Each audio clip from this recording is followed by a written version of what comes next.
آپ یہ نہیں دیکھ رہے ہیں کہ یہ خامی اس کی غیر موجودگی میں بیان کرنے کی وجہ سے آپ اس کو دوسروں کی نظروں میں گرانے کی کوشش کر رہے ہیں کہ اس کا مقام مرتبہ جو دوسروں کی نظر میں ہے وہ کم ہو جائے. تو ایک تو اس چیز کو سمجھنے کی ضرورت ہے. دوسری بات یہ ہے کہ قرآن مجید میں اس کی جتنی سنگینی بیان کی گئی ہے غیبت کی سورۃ الحجرات میں, جس میں معاشرتی اخلاقی برائیوں کا ذکر کیا گیا ہے, اور سب سے پہلے اخوت کا ذکر کیا گیا انما المؤمنون اخوہ آیت نمبر 10 میں, اور پھر آیت نمبر 11-12 میں وہ 6 ایسی چیزیں بیان کی گئیں جو مسلم برادرہڈ کو نقصان پہنچاتی ہیں, مسلمانوں کے دلوں کو دور کرتی ہیں, ان کی جو باہمی الفت محبت ہے اس کو وہ چیزیں کم کرتی ہیں. اور ان میں سے ایک یہ ہے کہ وَلَا يَغْتَبْ بَعْضُكُمْ بَعْضًا, کوئی بھی کسی کی غیبت نہ کرے. اور غیبت سے نفرت دلانے کے لیے فرمایا کہ أَيُحِبُّ أَحَدُكُمْ أَن يَأْكُلَ لَحْمَ أَخِيهِ مَيْتًا فَكَرِهْتُمُوهُ وَاتَّقُوا اللَّهَ, کیا تم میں سے کوئی شخص اس بات کو پسند کرتا ہے کہ اپنے مردہ بھائی کا گوشت کھائے؟ فرمایا فَكَرِهْتُمُوهُ, اس کو تو تم ناپسند کرتے ہو. یعنی ایک یہ کہ مردہ اور دوسرا یہ کہ بھائی, یعنی یہ تو آدمی اگر سوچے بھی تو اس کے رونگٹے کھڑے ہو جاتے ہیں, طبیعت خراب ہو جاتی ہے کہ اپنے مردہ بھائی کا گوشت وہ کھائے. یعنی غیبت سے نفرت دلانے کے لیے یہ تشبیہ کراہت جو ہے وہ آپ کو محسوس ہو خاص طور پر. اس میں ساتھ یہ کہا واتقوا اللہ, یہ جو ہم پڑھتے ہیں نا جی یا ایھا الذین آمنوا کتب علیکم الصیام کما کتب علی الذین من قبلکم لعلکم تتقون, تاکہ تمہارے اندر تقوی پیدا ہو. اب وہاں یہ کہا کہ اس حرکت سے باز آ جاؤ, واتقوا اللہ, اللہ کا تقوی اختیار کرو. اس لیے جو شخص خاص کر روزے کی حالت میں بھی غیبت کر رہا ہے تو اس کا مطلب ہے کہ اس نے تو روزے کے آداب کو نہیں سمجھا. اس لیے حدیث پاک میں آتا ہے کہ من لم یدع قول الزور والعمل به فلیس للہ حاجۃ فی ان یدع طعامہ وشرابہ, جو آدمی جھوٹ بولنا اور جھوٹے کام کرنا نہیں چھوڑتا, اللہ کو اس کی کوئی ضرورت نہیں ہے کہ اس نے اپنا کھانا پینا ترک کیا, کوئی حاجت نہیں اس کو. شاید ایک چیز اس میں معمولی سی یہ بھی ہے کہ کہا کہ مردہ بھائی, تو وہ جو مردہ ہے وہ تو اپنے آپ کو ڈیفینڈ نہیں کر سکتا نا.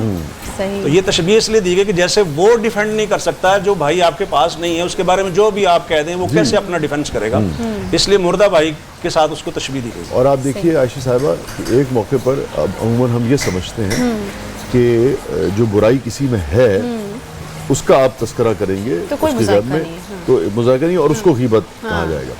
ایک موقع پر آقائے دو جہاں سرکار دو عالم صلی اللہ علیہ وسلم نے اما عائشہ سے یہ ارشاد فرمایا. اس گفتگو کا مفہوم یہ ہے, یعنی کہ آپ یہ فرما رہے تھے کہ غیبت کے حوالے سے بات ہوئی تھی, تو آپ نے فرمایا کہ جیسے مفہوم یہ ہے کہ جیسے فرض کر لیجیے کہ جب آپ کسی کو یوں بھی بلائیں نا کہ فلانا نیلا کپڑا پہننے والا, تو یہ بھی بات اگر اس کو بری لگ سکتی ہے تو یہ بھی غیبت میں آتی ہے. اس حد تک محتاط رہنے کا کہ اسلام میں حکم آیا ہے. کیوں؟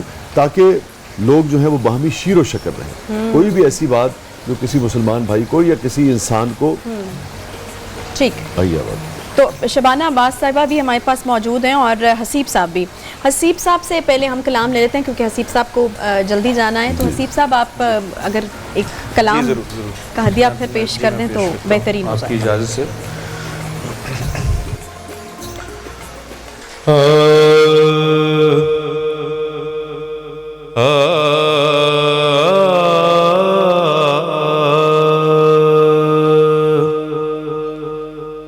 تیرا کرم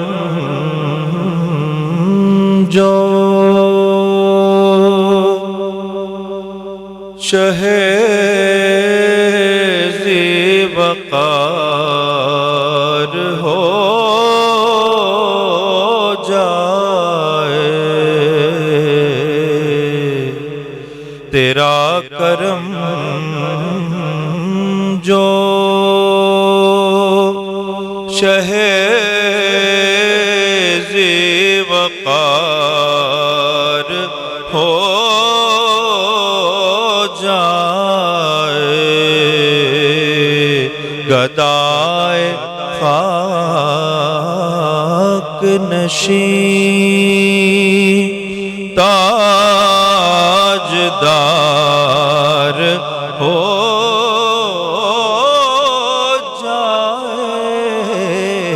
گدائے خاک نشین تاجدار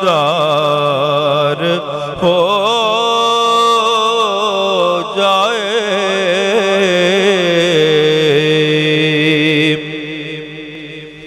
غبار بھی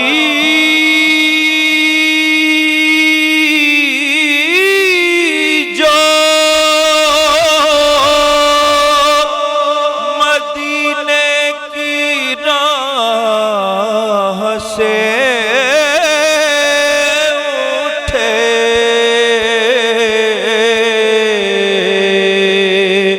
غبار بھی جو مدینے کی راہ سے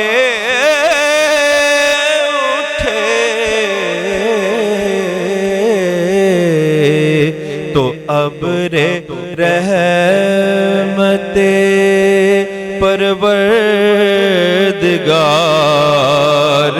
ہو جائے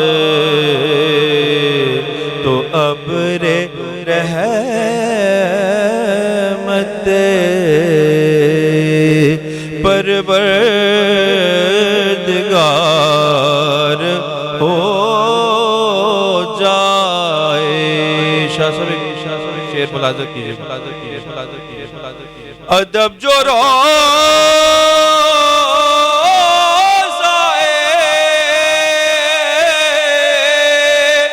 پر نور کا اجازت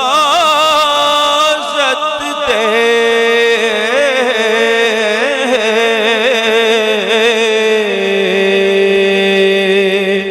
ادب جو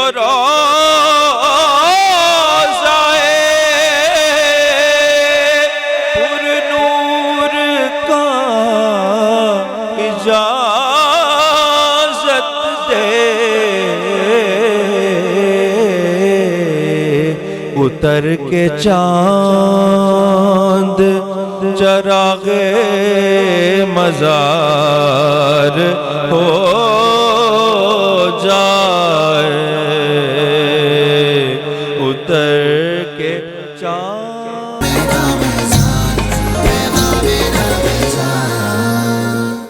پیغام رمضان چھٹا روزہ ایک بار پھر سے آپ کو کہتے ہیں خوش آمدید اور میں پہنچ چکی ہوں کچن میں شیف انم کے ساتھ. انم بڑی زبردست قسم کی ریسیپیز بالکل تیار کر کے کھڑی ہیں اور ڈرنک بنانے لگی تھی اور میں نے آ کے پکڑ لیا. میں نے کہا نہیں ایسے تو نہیں, اب ساری ریسیپیز آپ جو چھپا کے رکھتی ہیں یہ کچھ صحیح طریقہ نہیں ہے. مجھے آج یہ جو ڈرنک آپ بنا رہی نا ٹینگ کا, اس کی ریسیپی تو آپ ہمارے سامنے, یعنی آپ کو بھی پتہ چلے گی اور مجھے بھی پتہ چلے گی کہ یہ اتنی اچھی اچھی ڈرنکس بنتی کیسے ہیں. تو ٹینگ کی ایک بڑی زبردست سی ڈرنک بننے لگی انم. جی بالکل, کیا آج انگریڈینٹس ہم اورنج موہیتو بنائیں گے ٹینگ کے ساتھ. ٹینگ کا جو اورنج موہیتو بنائیں گے, اور آپ کو پتہ ہے کہ ٹینگ کی ایک بہت زبردست ایک لائن ہے, بنائے بہتر مستقبل. ٹھیک ہے جی. اور آج جو جی بالکل, اور جو آج سب سے جو امپورٹنٹ چیز ہے وہ یہ ہے کہ آج ہم ان کا اورنج ٹینگ یوز کریں گے. اور اورنج ٹینگ کے ساتھ جو ہے چیزیں میں آپ کو بتا دیتی ہوں. اس میں سمپل 2 گلاس پانی ہے, 1 کپ کے قریب جو ہے اس کے اندر منٹ لیوز جائیں گے, اور ساتھ میں اس کے اندر ایڈ کروں گی 2 سے 3 ٹیبل سپون شوگر. اگر آپ چاہیں تو ہنی بھی ایڈ کر سکتے ہیں. ٹھیک ہے ٹھیک ہے جی, مطلب ڈیپینڈز آپ ڈائٹ کانشیس ہیں تو ہنی یا پھر کچھ اور. بالکل. اس کے بعد جو ہے آپ اس کے اندر جو ہے سالٹ ایڈ کریں گے 2 ٹیسٹ, اور پھر اس کے اندر جائے گا lemon juice. Very good, 2 refreshing چیزیں تو ہو چکی ہیں, 2 refreshing mint and lemon juice. اور اس کے بعد ہمارا مین امپورٹنٹ جو ہے وہ ہے جی اورنج ٹینگ. اورنج ٹینگ ڈالیں گے اس کے اندر, اور وہ ہم ڈالیں گے تقریباً 4 سے 5 ٹیبل سپون. اچھا کافی ہے ایک جگ کے لیے؟ جی ایک جگ کے لیے کافی ہے 4 سے 5. اچھا ٹھیک ہے جی. اور اس کا جو ہے بڑا ہی ریفریشنگ فلیور ہے, اور آپ کو پتہ ہے کہ ٹینگ کا جو ہے کافی بڑی رینج ہے ان کے پاس جو ہے اورنج ہے, مینگو ہے, لیمن پیپر ہے, اور مینگو جو ہے سب سے جو مزیدار جو ہے گرمیوں کے حساب سے نا وہ ہے جی مینگو. مینگو جو ہے آپ سحر میں بھی استعمال کر سکتے ہیں, افطار میں بھی استعمال کر سکتے ہیں, مزے سے جو ہے آپ اس کو انجوائے کر سکتے ہیں, اور بننے میں بھی بہت کوئک ہوتا ہے. Very quick.